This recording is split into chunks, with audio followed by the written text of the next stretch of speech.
ndoa inahitaji subra, inahitaji uvumilivu, inahitaji kusameheana, inahitaji mambo mengi. Ndoa ni kitu kikubwa sana.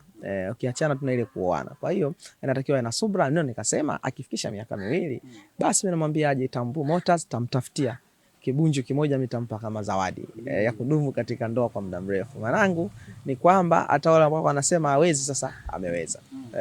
Wewe kwenye ndoa yako upo ndani muda gani sasa hivi labda? Sasa mimi nimeshazeeka mzee wangu. Mimi mzee kabisa. Hiyo utakadiria mwenyewe. Zaidi ya 20 labda. Utakadiria au 10. Utakadiria. Sawa, labda ni gari aina gani ambayo Zaiylissa labda ategemee kuja kuichukua hapo Tambo Motors kama ikifika hii ndoa yake mpya miaka 2 kama ulivyosema? Tumuombe Mwenyezi Mungu kwanza atujalie afya njema, alafu tufike hiyo miaka 2. Miaka 2 unajua ni mingi, unaweza kutoa ahadi leo gari ile kesho pita na wakati. Kwa hiyo tusubirie muda mwafaka ufike. Nyinyi kazi yenu ni kunikumbusha ndio wanatambue.